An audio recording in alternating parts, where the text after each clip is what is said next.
What is up, everybody? It's Cody with Blood Money MMA Bets, and I'm back with another full card breakdown for UFC Vegas 71, Jan versus Dvalishvili. This is going to be a super good card, man. It's got a lot of good fights on it that are closely lined. No more of these big favorite cards where, 10 of the 14 fights are just giant favorites. These are closely lined and good fights, man. I cannot wait for these fights. Everybody, please hit that like and subscribe button. Follow me on Instagram and Twitter at Blood Money MMA Bets. I got the Patreon up and running where you can get my early bets. I already got 4 bets placed for this card, and you'll get my 10 best bets of the week. You're going to get the Discord, all of that. There'll be some new news on the Discord coming up too.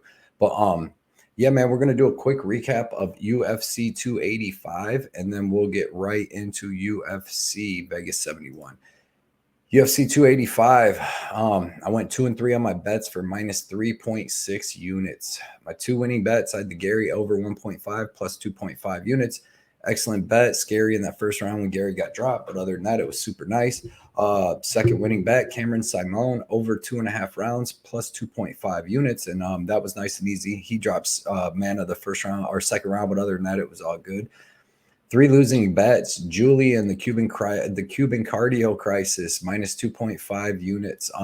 Yeah, man, he looked great in the first round, and then he literally fell off a cliff in the second round. He threw like 25 significant strikes in the first round and was gassed after that. Second losing bet was the Gane over 4.5 rounds. And dude, John Jones just came out and ran him over. That was wild. I couldn't even believe it when he tapped because I couldn't even really see the choke was in like that. But that was quick. John Jones is a problem. And the third losing bet that caused me to have the losing night was the Gary Bo Shavkat Shevchenko parlay. Minus 2.6 units on that. And I was just shocked that she got choked out like that through that lazy spin kick and got choked out. So yeah, minus 2.6 units on that. I was up 5 units going into them last 3 fights, man, and our last 3 bets. And ate them up, but still overall official bet record 199 and 139 for plus 76.4 units. 2023 record 20 and 14 for plus 0.6 units. Still in the green, but not happy about that, man. I thought I was about to have another clean sweep night and was doing good, and then just it turned bad. But it is what it is, man. We're gonna go to these next Vegas 71 card, and we're going to beat this, man. I told you I got some really good bets on this card already, and I really like the spots. I really like the odds. I really like all that stuff. So let's get into let me see here.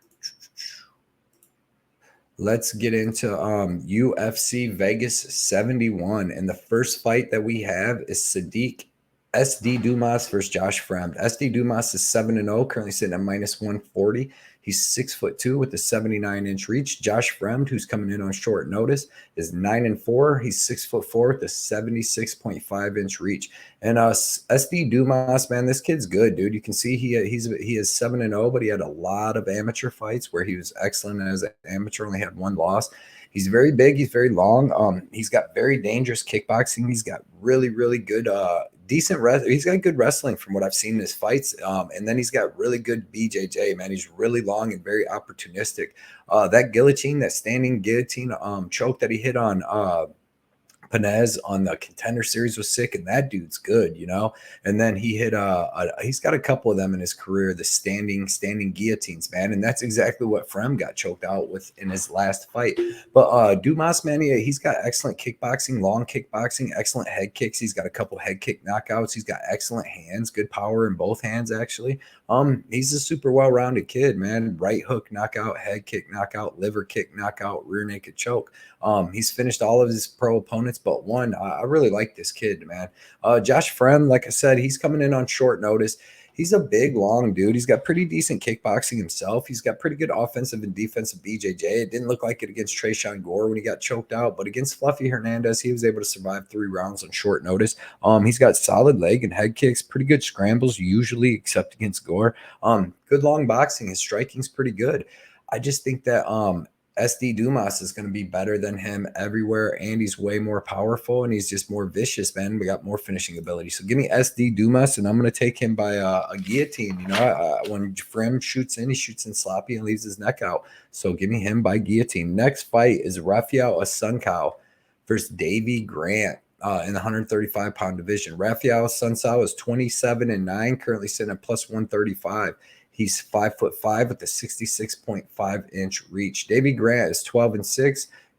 Currently sitting at minus 165, 5'8" with the 69-inch reach. Raphael Assuncao, man, you seen how good he looked last fight against Victor Henry, and that's really showing what he's about. He's got excellent counter striking. So these dudes that come in with the aggressive striking, he slows them down, man. He makes their output go to nothing because all he wants to do is counter strike. And every time you throw a right hand, he counters that with a nice right hand, of his own. He's got good wrestling. He's got really good BJJ. I mean, he's 40 years old. He did go on this 4-fight losing streak, but if you see he's fighting, man, Marlon Moraes, who just hit him with a big shot early. Corey Sandhagen went to decision, and that was a super close fight. Cody Garbrandt, who he was doing good against till he got knocked out with 1 second left. Ricky Simone, top guys, and then he beat Victor Henry. He beat Rob Font. He's got wins over Marlon Moraes, Aljamain Sterling, TJ Dillashaw back in the day. So, Raphael Assuncao is really, really good, man. Davey Grant's really good, too. This dude has really good striking. He throws power with both hands and both legs. He's always throwing something. He's got tons of volume, excellent at switching stances and his striking. His wrestling and BJJ's not bad. His wrestling isn't really all that good. Like, Assuncao's going to have better wrestling than that here. And Davey Grant definitely has the knockout power and the aggression, and he's going to throw more, but I think he's just going to keep getting countered just like Victor Henry did and a lot of other people. I think that Raphael Assuncao is better than Davey Grant. I think that he's going to counter Davey Grant every time Davey Grant starts throwing these crazy combos, but Davey Grant does have really good hooks where he'll throw like a three-piece combo and ends with hooks with both hands, and he knocks people out like Jonathan Martinez. He's got some decent knockouts. He went really tough with Marlon Vera. He's got a win over him and then had a really close split decision with him, a really close decision with him lately, and a split decision with Adrian Yanez. But I'm still taking Raphael Assuncao here. I think that he's going to be able to counterpunch and slow Grant down with them counter punches, and I actually think he's going to use some wrestling in this fight and be able to win on the scorecards. Next fight is in the men's welterweight division. We got Carlston Harris versus Abubakar Nurmagomedov. Carlston Harris is minus 145, 35 years old, 6 foot with a 76-inch reach. Abubakar Nurmagomedov is 17-3-1, currently plus 120, 33 years old, 5'11 with a 73-inch reach. Carlston Harris, man, I like this guy. He's got really good power in his hands. His striking is a little awkward, but he's got really good power in his hands, man. You've seen against Impa Kasagane, he was able to knock him out. He was able to hurt Christian Aguilera really bad before he knocked him out. This dude right here that he beat with the Darce choke in round 2, this is one of Khabib's boys right here that's trained with Khabib a lot. And this dude is a beast, man. And he was able to get a win over him before he got in the UFC, Sayig. Dude's good, but I really like all of his stuff. He's got good wrestling. He's got good submissions. He's got good cardio. He's got good power in his hands. And I think that's going to be enough to beat Abubakar, because I think that Nurmagomedov, like, his wrestling's good, but if you go watch him fight Jared Gooden, he couldn't even get Jared Gooden down. His last fight against Mari Gadziev, that dude's terrible. Just not real high on Abubakar, man. If you go look back, he had these 2 losses to Pavel Krush, and where he's rear naked choked. He got submitted by David Zawada. His wins aren't even good. Jonathan Weston, Jared Gooden, and Mari Gadziev. It's terrible. Where Carlston Harris, he actually got a couple legit wins in his career. Abubakar, though, does have good wrestling. He does have pretty good jiu-jitsu. His striking isn't that great, but it's not terrible. He has a really good jab, but that's all he really uses is that jab. I think Carlston Harris is going to be able to stop the wrestling, and I think that he's going to be able to land big shots on the feet, and I think that he's going to be able to get the win. I don't know if he stops Nurmagomedov, but, man, a club and sub, I could see that. So I'm going to actually take Carlston Harris by 2nd round club and sub. I like his gas tank better. Next fight is in the men's bantamweight division. We got Toney Gravely versus Victor Henry. This is going to be a really good fight. Toney Gravely's 23-8, currently sitting at plus 120, 5'5" with a 69-inch reach. Victor Henry is 22-6, minus 145. He's 5'7" with a 68-inch reach. And man, Toney Gravely, good boxing. He's got pretty good hooks. He's got decent leg kicks. He's got really good wrestling. He's got pretty good jiu-jitsu. Pretty explosive, got power in his hands. You've seen him knock out like Johnny Munoz Jr. He got Anthony Burshak out of there, but you see him going to split decisions with Geraldo de Freitas, getting choked out by Brett Johns. got knocked out by Nate Maness, got pretty much dominated by Javid Basharat. Yeah, man, I'm just not real high on Toney Gravely. I do like his wrestling. I do think he's got power in his hands, but I think he slows down way too much, and he's just not exactly that dangerous for me. You know, Victor Henry, man, I actually really like him. I know he didn't look good against Raphael Assuncao, but it's hard to look good against Raphael Assuncao because he's a counter striker, and you throw something and he counters you. So he turns these guys into low volume guys. But Victor Henry has really good striking. He's got really good wrestling. He's got really good jiu-jitsu. He's got really good cardio. Like, that's what I like here more. He's going to be able to stop Toney Gravely's wrestling. He's got the wrestling to do it. He's a really good catch wrestler, and he's got really good submissions too.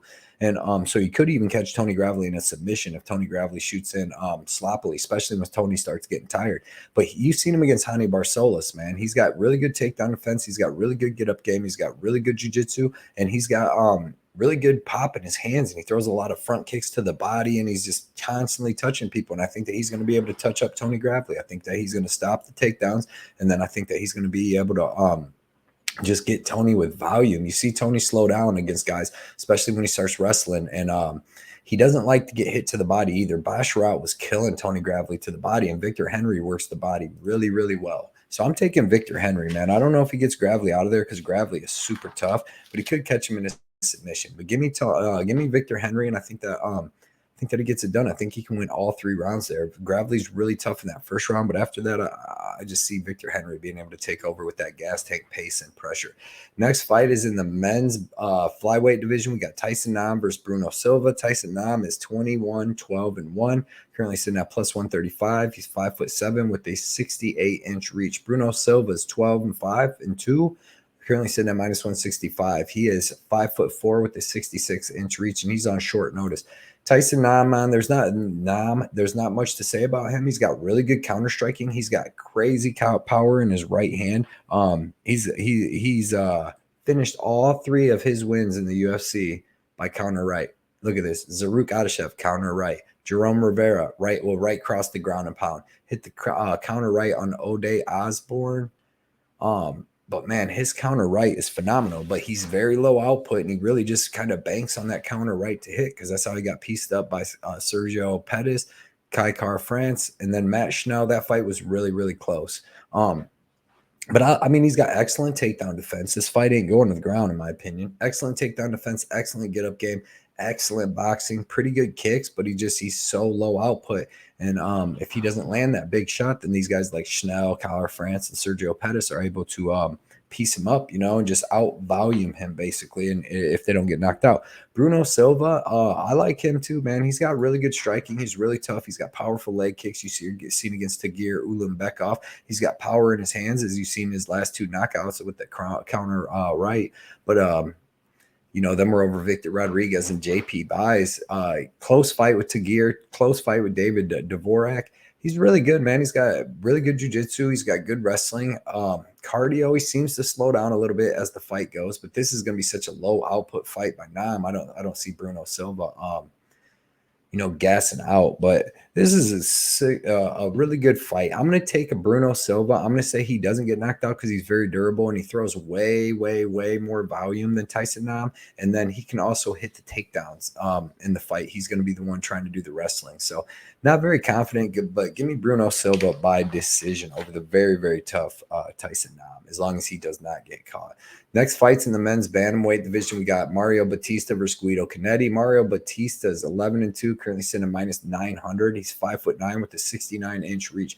Guido Cannetti is 10-6, currently sitting at plus 600. He's 43 years old, 5'6" with a 68-inch reach. So you see Bautista is going to be 3 inches taller. He's going to be the bigger guy. He's going to be the way younger guy. He's going to be the probably the faster guy, but Guido Cannetti is actually pretty fast. Mario Bautista, man, he's got really good kickboxing. He's got really good wrestling. He's got really, really good jiu-jitsu that he's been showing lately. So he's really well-rounded, and he's really tough. His only setback Corey Sandhagen, he came, fought him on short notice. He busted Corey's nose actually and knocked him down, but then ended up getting armbarred right after that. And then Trevin Jones, he was beating him up pretty good and then got hit with that lead uppercut. But he's good everywhere. Like I said, he's got good power in his hands. He's really tough, but he's going to look to wrestle in this fight and use his jiu-jitsu. I guarantee it. Guido Cannetti, man, for being an old, littler dude, he is very explosive. He's got powerful striking, like super powerful leg kicks. He's got really good hands. He's got super powerful punches, super dangerous in that first round, man. You really got to stay on your P's and Q's with him because he will light you up. The only thing, he slows down a little bit as the fight goes. And he doesn't take damage that well usually. You know, he's been sub 3 times, been finished 5 times, including on the tough. And he slows after 1 round, 43 years old. I'm going to take Mario Bautista here. I think this first round is going to be a little crazy, but I think Mario Bautista is going to use his wrestling, get his grappling going, and I'm going to get Mario Bautista by 2nd round sub, man. I really think that he's going to be able to dominate this fight, stay real safe in that first round, and get that sub eventually. Next fight is in the women's flyweight division. We got JJ Aldrich versus Ariane Lipski. JJ Aldrich is 11-5, currently sit at -240. She's 5'5" with a 67.5-inch reach. Ariane Lipski is 14-8, currently sitting at +200. She's 5'6" with a 67-inch reach. So these girls are pretty much the same size, same reach. JJ Aldrich, really good boxing. She's got pretty good takedowns herself. She's got really good takedown defense, decent kicks, but she really likes to use her boxing. She's got, when she gets on top, she's real heavy on top. She's got good BJJ. She was taking down Vanessa Demopoulos, staying super safe, was super safe with Jillian Robertson, able to get on top and land some ground and pound. She was beating up Macy Barber until she got hit with a punch. She was actually doing really good against Erin Blanchfield until she got hit with them body kicks and then got subbed.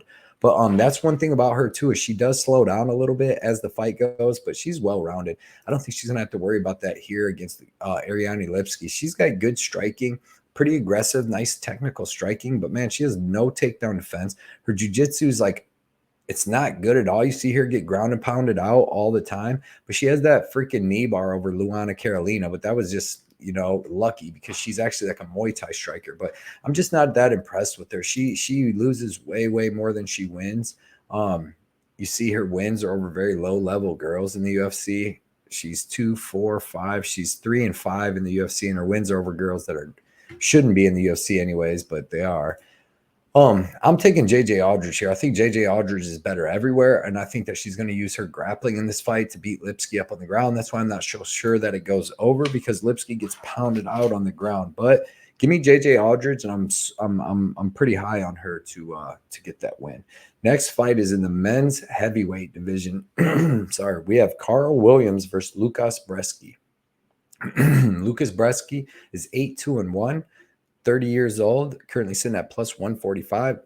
6'4" with a 78.3-inch reach. Karl Williams is 7-1, currently sitting at -170. He's 33 years old.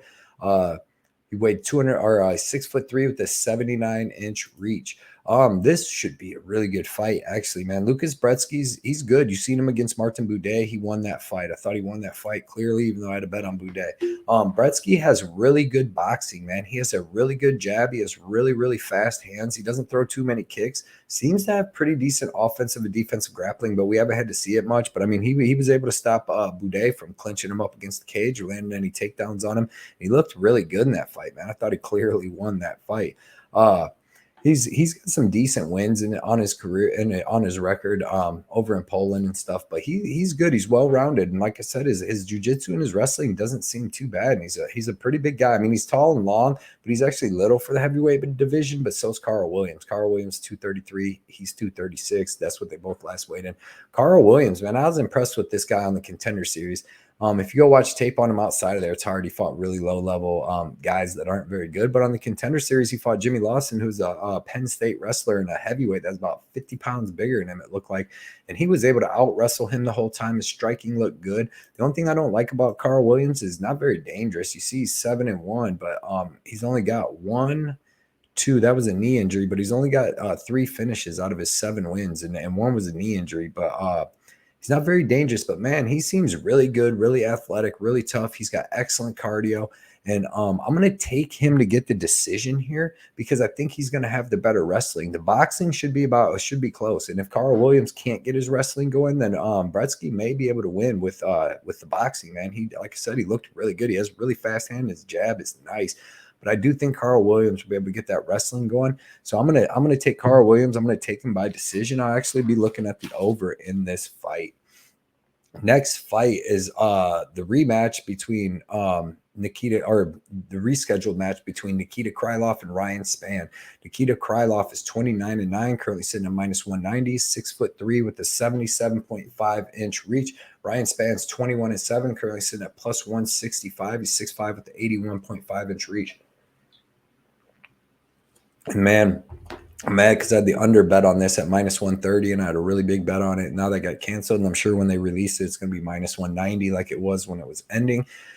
But I already did this breakdown. I'm going the same way, man. I'm going Krylov. Krylov's just more well-rounded. He's got way better cardio, and he's got way better durability, man. Nikita Krylov's only been finished. He's been finished early in his career. But lately, he gets subbed by Paul Craig. But lately, he's been doing a lot better, going to split decision with Glover Teixeira, losing by decision to Ankalaev.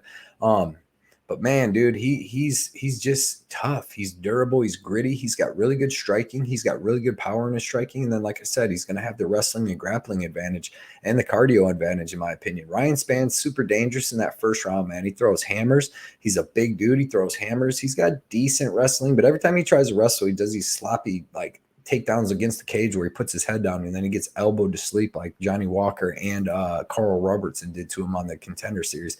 But man, yeah, he's kill or be killed, man. All of his fights, all of his wins, 18 of his 21 wins have been in the first or second round. He's been finished in, I believe, 5 or 6 of his losses.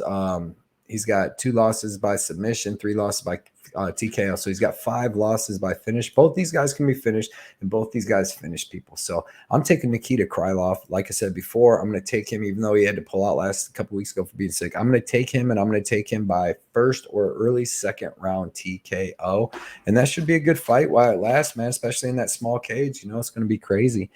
Next fight is in the men's featherweight division. We got Ricardo Ramos versus Austin Lingo. Ricardo Ramos is 16-4, 5'9" with a 72-inch reach. Austin Lingo's 9-1, 5'10" with a 70-inch reach. Ricardo Ramos, man, super good, super well-rounded, excellent grappling with opportunistic subs. He takes your back like butter, dude, standing or on the ground. Spinning elbows and spinning attacks are sick. He's got excellent timing on his takedowns. He's just really tough, really well-rounded with really good cardio, as you can tell, because he has a win over Bill Algeo by decision, and that is not easy to do because Bill Algeo is a straight dog. Austin Lingo, not bad, man. He's got really good boxing. He's got decent leg kicks. He's got decent offensive and defensive grappling. Kind of slow, and he comes forward with a ton of forward pressure, and he can be taken down. That's what Youssef Zalal kept doing to him to get that win. And I think Ricardo Ramos is going to definitely be able to do that. He's got the striking to stand with Lingo, and then he's definitely going to be able to get some takedowns, use his jiu-jitsu, and control Lingo. Lingo is very, very, very tough. So unless Ramos submits him, I don't see him getting out of there. So give me Ricardo Ramos by decision, because I just think that Lingo's too one-dimensional with that boxing, man, and he doesn't use wrestling or jiu-jitsu. So Ricardo Ramos is way more well-rounded, way, way, way more ways to win. So give me Ramos by decision. Next fight is in the men's light heavyweight division. We got Victor Petrino versus Anton Turkalj. Victor Petrino 7-0, 6'2" with a 77.5-inch reach. Anton Turkalj is 8-1. 26 years old, 6'4" with a 78-inch reach. So he's going to be 2 inches taller with a half an inch of reach. Victor Petrino, man, this dude is freaking sledgehammer, dude. He's got crazy aggressive striking, crazy power in both hands, good offensive and defensive wrestling, excellent ground and pound, very fast head kicks, body kicks, leg kicks. Like, he is super, super explosive, man, and just very tough dude all around. He knocks people dead. You've seen him knock Rudolfo Bellato dead on the Contender Series. That's the second time he put him out. That dude's actually really good. Has a win over, the washed out Antigulov from the UFC, but this dude seems to check out, man. Cardio seems to check out. He's a big, big, powerful, explosive dude, man, and super tough. But Anton Turkalj, I really like him. His striking doesn't seem that bad at all. He's got an extensive amateur career. He's 8-1. His only loss is because he came in and fought Jailton Almeida at heavyweight on short notice. And he survived for the most part of that first round pretty good. You see, he's got a pretty extensive amateur record with a ton of submissions and stuff. And that's what I really like about him. His grappling is phenomenal. His cardio, the way that his clinch and that he clinches up guys, and he takes the back standing or on the ground. For a really big dude, he moves really well. And he puts a pace on guys that just breaks them. And I know he's the underdog here, but I'm going to take Turkalj. I think that Turkalj can survive on the feet with Victor. He's probably going to take some big shots at some point, but he seems really tough and durable. He took some decent shots on the Contender Series, and I think that he's going to be able to put a pace on Petrino, man, that actually is going to slow him down, and he'll be able to get the win. I don't think he finishes him, but I do think that he gets the decision win. I'm going to take him as the underdog. Next fight is in the men's bantamweight division. This is one I'm looking really, really forward to. We got Said Nurmagomedov versus Jonathan Martinez. Said Nurmagomedov is 17-2, 5'8" with a 70-inch reach. Jonathan Martinez is 17-4, 5'8" with a 69.5-inch reach. So these dudes damn near same record, damn near same age, exact same size. And they're both really good. Said Nurmagomedov, man, he's not a regular Nurmagomedov where he does have really good wrestling. He has phenomenal grappling, you see with the submissions, but he's really a striker, man. He uses like Ankalaev type striking. I really like him. You see his front chokes are crazy. He's got the last 2 wins in a row over Cody Stamann and two out of 3. He's got the guillotine choke on Sadykhub Kakramanov and Cody Stamann. Knocked out Mark Strigo, had a tough fight with Douglas Silva Andrade, but that dude's a beast. Had a really, really close fight with Hani Barsolas, got a win over Ricardo Ramos. I mean, this dude is really good, and he's really well-rounded. He's got really good wrestling. He's got good leg kicks. He's got really good boxing. He's got phenomenal spinning attacks, and he's got really good kicks all over the body, legs, head, everywhere. To me, dude, he has every advantage in this fight. Outside of just powerful leg kicks, man. Jonathan Martinez has good southpaw stance, has powerful leg kicks, has pretty good boxing, but he doesn't let his hands go all that much.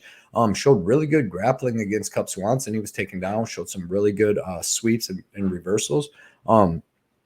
He fights close with everybody. That's what I don't like. Like, he's got a split decision loss to Andre Ewell, which he beat Andre Ewell. There was no way he lost there, but we got a loss to Sukumtao, 5 years ago, but he has looked really, really, really good. The only thing that I can really say about him that I don't like is he fights really close with people. He's super low output, and his chin's kind of suspect. Like, he got knocked out against Davey Grant, and then he got dropped really bad against Alejandro Perez. And against Vince Morales, he looked slow in the 3rd round. He slowed down a lot. But other than that, man, he's looked really good. He's got really powerful leg kicks, and that does worry me. I'm going to pick Said Nurmagomedov because I think that if he decides to use his wrestling here, I think that could help him a whole bunch. But the only thing that worries me is that Jonathan Martinez coming out of that left-hand stance is going to have an easy opening to be cracking Said Nurmagomedov's front stance leg. And that's what Hani Barsolas was doing to Nurmagomedov. That's really how he got the win there. He started hurting his leg by the 2nd round with leg kicks. So that discourages me. I think the line's way off. I think that this fight should be more like Nurmagomedov -130, -135 instead of being up there at that. So I'm going to take Nurmagomedov because I think he has more ways to win with the wrestling and all that. But, man, that fight's going to be really good. I don't know about betting that fight at all for anybody, to be honest. That's going to be a good one to watch. Next fight is the co-main event. We have Alexander Volkov versus Alexander Romanov. Alexander Volkov is 35-10, currently sitting at +110. He's 6'7" with the 80-inch reach. He's huge. Alexander Romanov, 16-1, currently sitting at -135. 32 years old, 6'2" with a 75-inch reach. So you see Volkov's 5 inches taller with the 5 inches of reach on him. Volkov, man, is freaking great kickboxing. He's got phenomenal boxing with really good power. You've seen him knock out Jairzinho Rozenstruik. He's got really good leg kicks. You've seen him against like Ciro Gane and Tybura. Great power in his hands. He's dangerous in this little cage, dude. What he did to Alistair Overeem was wild, dude. He just beat him down in that small cage and just crumbled him at the end. Nice win over Marcin Tybura, who tried to wrestle him the whole time. He actually reversed the takedown in the first round. Other than that, didn't get taken down one time by Tybura. He's showing good. He showed good takedown defense against everybody but Curtis Blades. But Curtis Blades is taking everyone down at the heavyweight division. He's taking Romanov down at the heavyweight division. And then Tom Aspinall, but I don't think he was expecting Tom Aspinall to come out and shoot power doubles on him. Like Tom Aspinall was timing his double legs perfectly. Like Volkov swung heavy, you know. I think he thought it was just going to be a striking match, and Aspinall switched levels on him, got him down, beat him up, got back up, and did it again. But I don't know if Romanov is going to be able to do that, man. I really do like Volkov's like against Tybura and a couple other people. Even Alistair Overeem tried to take him down. I know he's not the greatest wrestler, but like his takedown defenses seem decent. Alexander Romanov, his takedowns are phenomenal, dude. Excellent freestyle wrestling where he wants to grab you and toss you over his head and throw you around the cage, and he really does do that to everybody. Really good body lock takedowns. He's got decent serviceable kickboxing. I was actually a little impressed with it against Tybura when he couldn't get him down because it didn't look too bad. Excellent BJJ in transitions. He's got excellent ground and pound. Really nice clinch knees to the legs too when he can get guys up against the cage. I like his clinch. But dude, he's got one solid round of freaking gas against like high up guys. Juan Ospino was about to win that fight if he didn't go out by the nut shot. And I'm not that high on Juan Ospino. Jared Vanderaa made it to almost the second round with him, and Jared Vanderaa is not the greatest. Chase Sherman, we're not going to count that on short notice. But Marcin Tybura, this is where it's weird because Marcin Tybura, he got taken down twice in the first round. He got beat up a little against the cage, but he was never close to getting choked out, and he wasn't taking like the biggest giant shots. But in the second round, by the second round, Romanov was already tired, man. He was a whole different guy. Didn't land one more takedown. Tybura actually got the takedown, and Volkov's a lot bigger even than Tybura, man. And I think Romanov, obviously, he's going to come out here and he's going to land a takedown in the first round or two, and he's going to work. But dude, Volkov went 5 rounds with Curtis Blades, you know, and if he can keep getting up from that, man, all he's got to do is get up about 2 times in that first round. And by the second round, I don't think Romanov's landing any more takedowns. And once that happens, Volkov is going to put them long, big paws on him, man. And I like Romanov, but he's so one-dimensional in my opinion, and his gas tank don't hold up. Now, if he was like Cain Velasquez, where he could just come at you first round, pick you up, slam you, and keep doing that for 3 to 5 rounds, then I would take that. But man, that's not him, dude. He slows down after 1 round. His jiu-jitsu ain't really, you know, I would never compare him right now to Tom Aspinall because Tom Aspinall's striking is good because when they were standing up, Aspinall and Volkov was throwing bombs and then he would duck under. But in Volkov actually cracked Aspinall one good time, but Romanov ain't going to be able to do that standing up. And then once his takedowns don't work, it's not going to be good. So give me Volkov, man. I think Volkov actually either gets him out of there like in that late second round or third round or gets the decision. But I actually like Volkov a lot in this fight. I just can't bet Romanov. I took Tybura last time for the same reasoning, man. He gasses out. Volkov's even bigger. Volkov had Tybura gassing out. So give me Volkov in that main event time. We got Petr Yan versus Merab Dvalishvili, man. 5 rounds in the small cage. This is going to be phenomenal. Petr Yan, 16-4, 30 years old, 5'7" with a 67-inch reach. Merab Dvalishvili, 15-4. He's currently sitting at plus 190, 5'6" with a 68-inch reach. Dude, Petr Yan, man, is amazing. He's just well-rounded. His Muay Thai kickboxing is phenomenal. Trains at Tiger Muay Thai. Excellent boxing, excellent high guard, excellent striking defense. His kicks are phenomenal to the body, to the head. You see him knock out like Uriah Faber with the head kick. He's dropped a lot of people. He was dropping Aljamain Sterling. He showed really, I went back and watched them fights with Aljamain Sterling. In the first fight, he showed phenomenal takedown defense. He got taken down a couple times, but he got up really quick and was easily winning that fight. And then against him the second time, you know, that was really close. Aljamain's a big dude and was able to take him down and take his back and steal 2 rounds from him. But that's not really what Merab Dvalishvili does. Like Petr Yan has phenomenal wrestling, like good Russian wrestling. And he's well-rounded. He's been doing this since a kid, but he's really, really well-rounded with good wrestling, good jiu-jitsu, excellent clinch, and really good striking. Merab Dvalishvili, he's actually got really good striking too. You know, it's really fast, explosive, powerful striking. He's got really good wrestling, but it's not like crazy good. Like I went back and watched some of his fights, like him against Cody Stamann, man, and he was really getting out wrestled by Cody Stamann. It's just that he had a little bit better gas tank, and Cody Stamann's striking isn't really all that good or dangerous to be able take advantage of any time that he just kept the fight standing. But Cody Stamann landed more takedowns on Merab. He looked good against Moraes, after he got knocked down, came back strong, beat the hell out of Moraes, but everybody's been doing that. And against Aldo, that was boring, but he did what he had to do by holding him up against the cage. I like freaking Petr Yan here a lot, dude. I think Petr Yan has just as good, if not better, wrestling than Cody Stamann. So Petr Yan's going to be able to keep this fight standing. Anytime it hits the ground, Merab does not have the jiu-jitsu like Aljamain Sterling. Like, that's why Merab will get 14 takedowns in a fight, because he takes you down, you get back up, he takes you back down. But he's not going to do that with Petr Yan. Like, Petr Yan's got really, really good wrestling, man. So after the first round and a half, they're going to be scrambling. They're going to be doing a bunch of stuff. But I think that after that, Petr Yan's going to start taking over. He's going to start stopping them shots, and he's going to have the way better striking. Like, Merab was getting stung by little jabs and stuff against Cody Stamann, man. And anytime that they were striking with Jose Aldo, he didn't throw much output, but when he did, he was cracking Merab. So I got to go with Petr Yan. I cannot see him getting out wrestled for 5 rounds by Merab. And I like it. Petr Yan, the only thing I don't like is that he does start slow. So he usually gives that first round away, but then he picks it up as the fights go, where Merab's used to gassing guys out. You see Petr Yan doesn't gas out like that, dude. He's a beast, and he's going to fight tough the whole time. It's going to be a good fight. I don't expect Petr Yan to just murder him, but if anybody gets a stoppage, I see it being Yan. And I just think that Jan's going to be better everywhere. I mean, I do not see Merab out wrestling Yan. So that's my breakdown. I'm taking Petr Yan, man. I appreciate everybody for coming and hanging out with me again, listening to my breakdowns. We're going to get double that money back I lost last week. You guys already know how I do it. When they take a little bit of their money back, I'm taking double it back from them the next week, man. I've never been down money to these bookies yet. So appreciate everybody hanging out. I'll see you guys Thursday night on me and Johnny's live show, and I will catch you guys later.